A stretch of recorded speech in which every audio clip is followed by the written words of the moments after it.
Yeah, so I mean, as I said, so you're basically doing your thing, putting out the music, you know what I mean? You had your tape, little bit of Cash as well, that obviously gained its traction and got success. But just sort of go a little bit left, as far as like me chatting to my people and as well, and I'm letting them know, like, what's your favorite Cash memory, you know what I mean?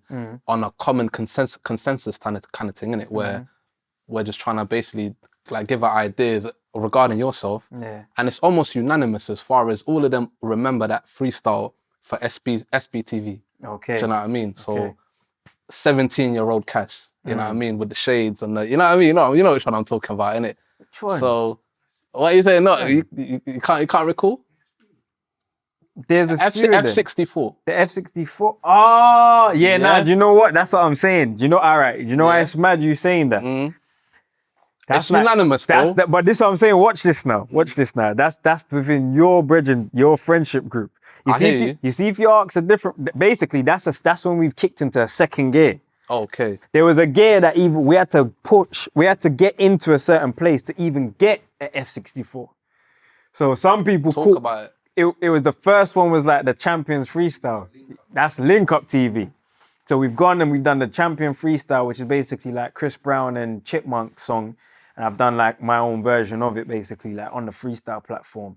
It's through there and just mashing bare other works. Jamal Edwards, SBTV gave me the call basically. But when he gave me the call, that was like a new wave of like a load of new people recognizing who I am, which is when you lot came in. I mean, it's like, as far as his reach is concerned, obviously, that's where it was. SB's got a bigger reach. That's where it was. Link Up, especially at that time. Of course. That's where it was. That's where it was, basically. Like, to get to SBT, on SBTV at the time, you had to have some credentials, basically. So it's like, you go through the Link Up TVs. If that does well, you might get the call from my man to come and do F64. Like, because I remember the year before, watching different people's F64, like, fuck man, like I need to get on there. But you know, I'll be real with you, my brother, even as a freestylers as a whole, there's only certain freestyles that the man them remember. And it's almost like unanimous, as I said. Like you got your K Cole on Charlie, your Lions on Charlie, and man always mention the Cash on the SBTV, real shit, like, you know what I mean? Yeah, I remember that. You know what I mean? So I mean, what did that take you to? Would you say like gave you even more like acknowledgement, recognition? Definitely, because again, like when I look back, a lot of these things are happening like back to back to back. So by the time I've done the F64, I've already put out 2 mixtapes, and within those mixtapes, just those 2 mixtapes alone, I've worked with most of the UK rap foundation. You get what I'm trying to say? Like from your Blade Browns, I'm still in school. When I've worked with gigs, I've worked with Blade Brown, I've worked with, at this time, I've worked with Femfel, Fix Dot'em, Youngster, Dubs, who did the mixtape with, do you understand? Like I've worked with the majority of the game at that point, and Morrison. So I've already got the street credential side of things. Like, it's like if you're climbing up out of the trenches, I've already climbed out of this bit, and each time in my career, I'm going up and up and up and up. So I'd say the F64 was definitely a time that segued me into industry now. Because obviously SBTV, this is like a first platform. Ed Sheeran, bro. You get what I'm trying to say? Ed Sheeran's on the same platform at the same time. And look at Ed, you get what I'm trying to say? So, yeah. I mean, that was a big look. And as far as like, you know, barbershop talk anyway, when we're talking about freestyle, that's the one, like, you know what I mean? People are like, yo, do you know what I mean? Okay. So, I mean, at this point, it's fair to say you're on fire, pretty much, you know what I mean? You got your mixtapes doing well, your freestyles obviously going through the roof. And it went long before the label started knocking and you signed a deal with Universal, I believe. Yeah. So basically what happened was I did a publishing deal with Universal. I didn't do a record deal with them. Again, we were trying to make sure that the situation was right. You get me? So it took them maybe 2 years to sign me. We were just doing back and forths.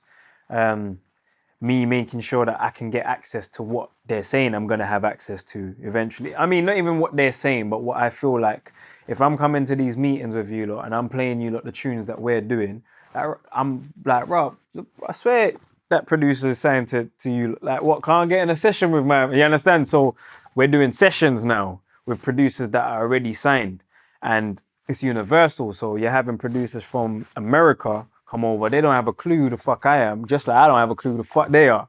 But in our respectful worlds, we're people. You get what I'm trying to say? So we're getting sessions. We're having conversations they're from the States, I'm from the UK. We're having conversations. I'm teaching them stuff. They're teaching me stuff. So the music we're making is just different. Universal, obviously, hearing all of the music from the session. So one day it's just kind of like, yo, basically we want to sign you to the publishing. And yeah, we eventually signed that. Nice. Well, I mean, well deserved, bro, isn't it? Yeah, Like putting in work. I mean, if we can even take a second to consider your age at that point. So when you signed, how old was you? That deal there. Probably around what, 18? Yeah. 18 years old. Yeah, Do you know what I mean? maybe around It's not 18. something you hear every day. Do you know Like what maybe I mean? like, yeah, 18, because the works that I mashed at 17 got me to do at 18. Do you know what I mean? I mean, even the track record alone is crazy. Yeah, You know what I mean? And it's like now, 18 years old, you signing a deal. Yeah. I mean, that's a bit more than a pat on the back. Do you know what I Yeah, mean? I mean, it's it's something that crazy. you gotta really It's like. crazy. It's crazy. When you put it in perspective, it's like, yeah, like you've done a lot. Like even to this point, you know what I mean? So I mean, so you're signed now, and if I'm not mistaken, it's at this point where there's some adversity that started to begin to sort of come about with yourself, as far as immigration now. So from when you signed, obviously it had already been publicized as far as you signing to Universal. No. No? So basically what's happened is I've signed a deal, and again, nonchalant, I'm just getting straight to the work. I've forgotten to tell anybody that I'm signed. So I've told them a whole year later. The moment I've publicly said I'm signed, that's when the adversity started. You get me? Okay. Yeah, like I think I might have said it in a song. Like, I ain't gonna sleep. What did I say? I said something like, death is unexpected. I could be like 10 smiles to. Death is unexpected. I could be like 10 smiles away. I ain't gonna sleep. I swear to God, I'm gonna grind today. Oh, I just signed a deal with Universal, by the way. So I just dropped that in there in like a tune, basically. So that's now like my announcement, but that happened like a year later. So that's then flying everywhere or whatnot. Like, Cashh signs deal with Universal. Woke up to a text from my A&R at the time, like, yo, like 8 immigration officers have just stormed into the Universal building, top floor, and said that you need to get in touch with them. I'm thinking, right, I don't know how to respond to that text. You get me? Like, don't know how to respond to that text. So, yeah, after that announcement, it's when I guess publicly shit just started going left. But to be honest with you, things are happening in regards to immigration before that. So, like I said, I didn't know that I couldn't travel back in the day until I found out. Couldn't play the match in France against Paris. And in between that, confusion had come in because I had received my national insurance number. They had sent it to me just like they send it to everyone else. So now, all of my friends who are born in the UK, they're receiving their national insurance number the same time I did. So I thought, oh, okay, so it's sorted now then. So now, from that moment on, I think I'm cool in the country. I think I could travel. I think I'm good. So when that happened, obviously it threw me off guard. I knew obviously I need to try and sort my papers out in regards to maybe I can't leave the country and come back, but I'm cool to be here. You know what I'm trying to say? So yeah, that was like a. I mean, as far as something that you should be celebrating, as far as a milestone, being signed, achieving something that people when they do music, they set out to achieve. Yeah. And you've achieved it. So a man should be popping bottles, going crazy, doing backflips. You know what I mean? But thing just went left. It just went completely sour, bro. It's mad. So now you got to get in touch with immigration. So what's your actions as far as, obviously fulfilling this? Well, basically, they've left their number and they're basically saying, get in touch with them ASAP. Like, ASAP. So now we're thinking, okay, cool. At this point, I'm probably doing the most shows out of every UK artist. You understand? So it's like, do I want them to come to one of my shows? Yeah, let me get that number, cause let me shout them, man. Fuck it, you get me? So I phoned them And basically they've called me in for an interview about what's happening with my status within the country, basically. So you've contacted them and they basically told you, obviously, your papers are not in order. Yeah. Right? So what was the sort of the conclusion at that point? What did they tell you had to do? Well, at this point, I feel like I've already put in an application. Like prior to them getting in touch, I feel like I've put in an application. So when I've because that's it. International bookings are coming in now. So we're getting bookings in Africa, early bookings in Dubai, like, and can't take any of these bookings, right? Yeah, shit's getting real, basically. Yeah, so now, it's like, yo, all right, cool. We need to sort this out, basically. So I'd put in an application, and when I've put the application in, that's pending while I've announced the universal thing or whatnot. Then they've got in touch. I've gone to the interview, and basically within the interview, it's like, okay, cool. You've put yourself on our radar by putting in an application. Like, how did you get here? When did you get here? Just an interview, basically building up a story of my immigration history.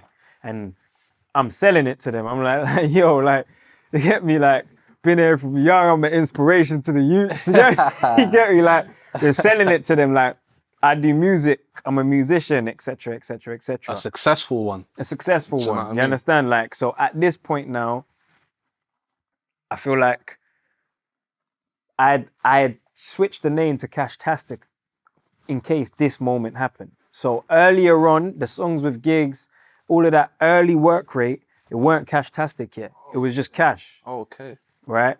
That's what the streets called me. So that's just what the name just was within the music. And that's in reference to your name, Cashif. Right. Yeah, that's in reference to my name, Cashif. So it's like, all of that works I was putting in under the name Cashh, the music and the content was obviously, that's some street shit, you get me? Like, and then man was talking bait and doing crazy things. So I always had it in my mind, like, if the day should come that immigration come knocking, they can't see any of this content. So that's where the Cashtastic thing came in now. So now all of the songs on the Cashtastic were a bit less violent. Got you.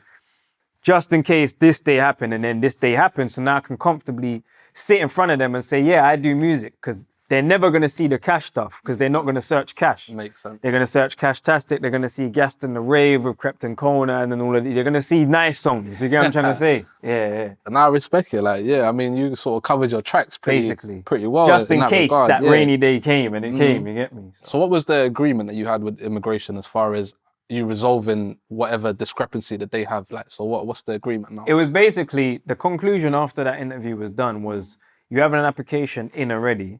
So while that's pending, you just have to report to the immigration center like once a month, basically. So every month you come, you sign in. It won't just be you. In fact, no, they didn't tell me it won't just be me. They were just like, oh, you come, you sign on and whatnot. I had people that, or known people that have been in the immigration system. So I knew what signing on to the immigration center and all of that stuff was, but I didn't know what that looked like. Blood. Remember, I'm in the public eye, fam. Like, you get me? Like, when I got there for my first sign on, I'm thinking, blood, the line went outside of the building. Are you serious? And everybody in these are all immigrants. And man, not waiting just to check in. Like, everyone's just waiting. They give you like time slots, right? So it's like, you might be signing on from 9 till 10. If you get there anytime after 10, you've missed your slot because your name isn't on the batch that are going to turn up from 10 to 11. So if you miss that signing on, then they have it that you're on the run now. We told you to come here and you didn't come. Oh, so you're violating us then. You're basically saying, you're basically running. It's fucked, man. You get me? Like, so I remember just being there and I'm in the line. Brother, like 1 second though, wait there, literally, because you're Cashh at this point. Bro. Do you know what I mean? Like, so you're queuing up to get into this center. Shades. How you saying? Just everything on, cuz. Everything on. I'm like, I can't let no one see me, bro. This is gonna go mad. You get me? Like, did someone ever actually notice you and be like, yo, Cashh, like, what go on? Like? Do you know what's mad? Throughout my whole time, like the time frame that I signed on for, only one person clocked me, right? No way. Because this is the thing. Like, when you get in there, right, these have to come off. glasses, hoodie, everything has to come off. You put everything in a tray like you're going to the airport. And then you're all lining up now. You get to like the desk. Yeah. You give the name. They just click on the computer. Okay, cool. You've signed in. You can go now. You get what I'm trying to say? So I just remember going in one day. We both seen each other same time, but it was one of the man them from the ends. You get me? Oh, shit. One of the man them from the ends just like looking at each other. Yeah, just done a little nod. You don't say that. I won't say that because yeah. And to be fair, yeah, I ain't seen him since, so he might have got sent back. You get me? But so a man you knew from your area. Basically, yeah. You see him over there. And yeah, but he weren't even like, it weren't like me and him are brethren. He was like, he was one of the gang members. You get me? Like, but he was like, he's a little bit older than me. So we both know of each other. We see each other in Peckham almost every day, but we've never like engaged in loads of conversation. We've spoken, but it's not like I've got his number, he's got my number. And I think at this point, it makes sense because he had gone jail. So I think he's come out of jail and now he has to sign on. So it's mad even story-wise because I know this shoot to be like, he's one of the members. He's gone jail. Now I'm seeing him signing on and I ain't seen him since. So I don't even know what happened with his life story after that. It's crazy. Madness. You get me? Complete and utter madness, bro. Like, I mean... I ain't seen him since that day, bro. And I ain't heard none of his brethrens. I still see his brethrens in the end. And what, they don't know nothing I've never heard none of the man them say anything in regards to his name, but he was one of them that was around them every day. You get me? So if he did get sent back, then them man, you get me? Them man, they're just gone now. You get me? I mean, like, up until this point, like, I think it's safe to say nothing's easy with you, and like as far as experiences, do you know what I mean? Like you're really going through your paces, kind of thing. Yeah, it's a whole, it's a whole. So okay, so you're checking into this place now. So what progressed as far as you checking in now, and then obviously what was the events after that? All right, so I've signed once. I had my taxi waiting outside. There weren't no Uber. This is when you had to actually call a cab and wait for the cab and tell the cab to wait for you outside. Now, I don't know how long I'm going to be. So he's waiting outside. This first signing on, the process is long. By the time I've signed and come out, my taxi's gone, fam. Pissed. And we're waiting, you get me? Pissed, you get me? So next week I've gone and signed, and I signed a couple times basically. And then one day I've gone and they're saying, you have an interview around the back today. But the thing is, they made you know that your application is pending, but the decision on your application is going to be made on one of the days you come and sign in. So if your application is successful when you're going to get your visa to be in the country legally, you'll find out on a day you come in. But also, if it's been refused, you'll find out on a day that you come in. So you're already in their building. You can't leave. There's security and everything. So when they're telling me that I've got an interview around the back, that could mean either of the two. You don't know, basically. My taxi's outside. You get what I'm trying to say? I'm thinking, fuck, all right, cool. I don't know what to feel. Is this a good thing? You get me? Like, am I going to go in there and this is my day now? You get me? I have like a second of that and then I have a second of blood. But what if it's not though? Like, what if they've actually turned it down? Facts. And like, fuck, shit. You can't have your phones. Shit. Who's going to know? I ain't told nobody nothing. Like, rare. So, all right, cool. Gone in there. And it's an interview with the Jamaican High Commission. Now, during this interview, all the questions he's asking me is about life in Jamaica. He's like, what primary school did you go to? I'm like, fam, I don't know. You know how young I got here, fam? I don't know. He's asking me like, where your family from? This, that. Now I realize he was just trying to build a profile and a life for me in Jamaica because they didn't know nothing. You get what I'm trying to say? But everything he's asking me, I don't know. I genuinely just didn't know any of the questions he was asking, the answers to the questions he was asking me. Then it was kind of like, all right, cool. All right, you're free to go. So I've gone out and it's like, fam, that was mad. You get me? So from there, I'm like, all right, cool. Anytime I sign on now, someone has to be with me. Just waiting outside in the taxi or whatever. One, so the taxi don't go, and two, just in case if I don't come out within a certain time, at least you lot know something's gone wrong or whatever. And I've gone in there one day, my girl was in the taxi waiting for me. I've gone in there, you have an interview around the back again. But remember, the last time I've gone there, I didn't know where it was gonna go and it kind of didn't go either way. You understand? They didn't tell me you got your visa, but they also didn't say your application got refused. So for me, it was like, all right, cool. I don't know what this is gonna mean today again.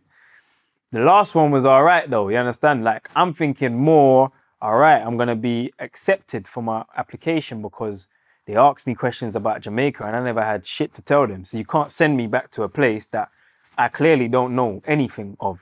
So I'm more like, okay, cool. You got interview round? Yeah, cool, no problem. Gone round there, you are being detained. Nah. Yeah, like you're being detained. We're gonna put you in a detention center. You have one phone call, so you can call someone and let them know. They've given me a card, and the card had the location of where the detention center is or the name on there or whatever. And it's like, yeah, just phone your people. Phone. You've got one person to phone. Phone who you need to phone, and let them know you're being detained. So I'm like, so what do you mean though? Like, what's happening here? Like this can't happen. My girl's outside, the taxi's outside, my phone's in the locker thing. Like, you lot have, like, where? It's like, yeah, you're being detained, basically. So when you get to the detention center, everything will be explained to you. And bro, that was it. Like, at that point, I'm there now, just sat in there waiting. And I'm sat in there waiting. So just like to be clear, when they say you're being detained, yeah.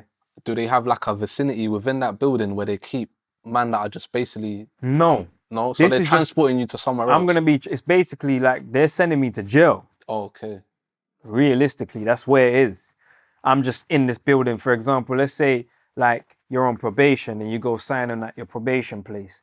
You have to go in the probation building. So while you're in the building, they're telling you you're being recalled.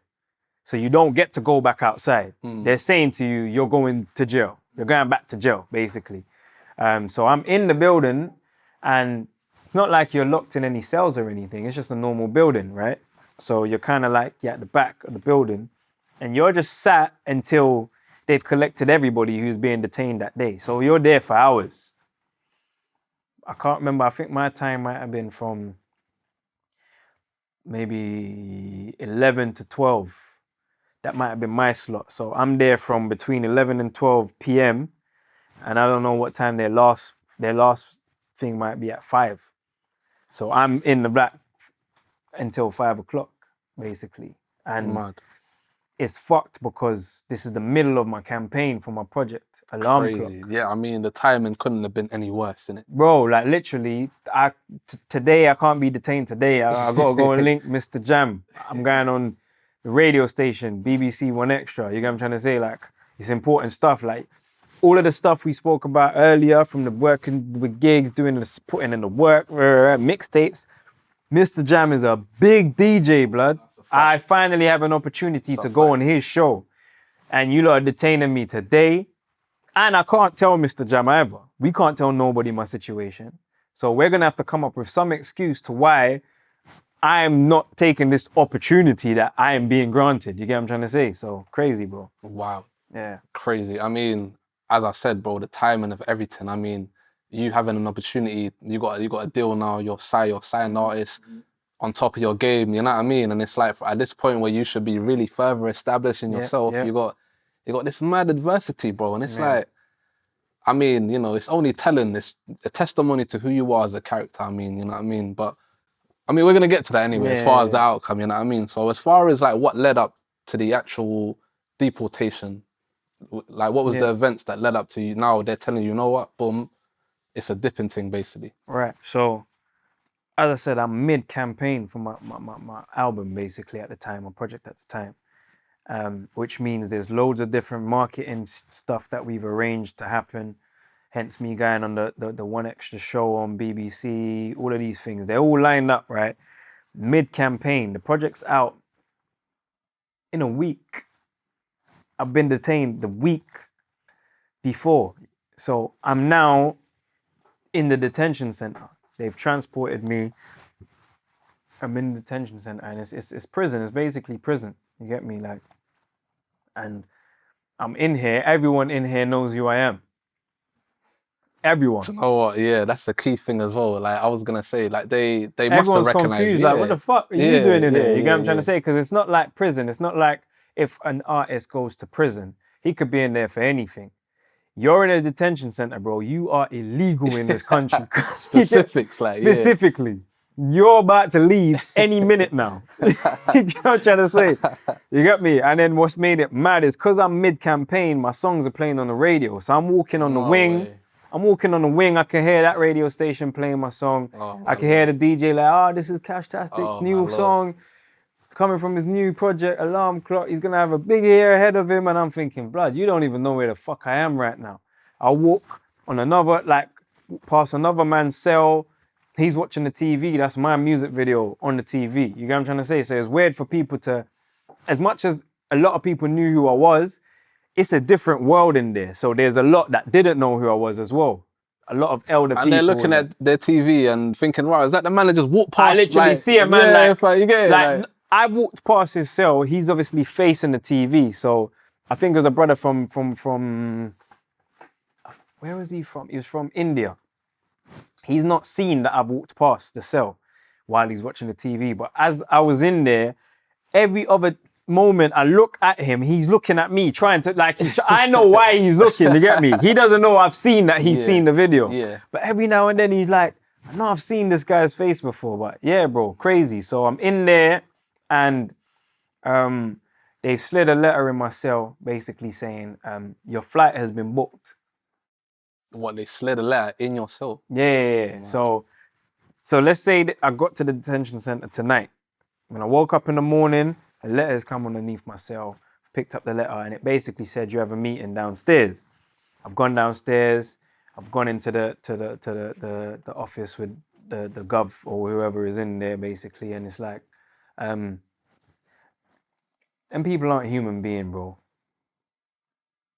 No, nothing in them, like no emotions, no nothing. It's like, right, so a flight has been booked for you. And basically you have between this time and this time to speak with your lawyer and arrange stuff in terms of clothes and all of that stuff with your family or whatever it is. But yeah, the fax machine is over there. But yeah, your flight's booked. Next. Like that, like clockwork, like. I'm like, yeah, I got questions. Yeah, speak to your lawyer. Next. Crazy. I'm walking back. Now you can picture it like a fucking film, bro. I'm walking out of there.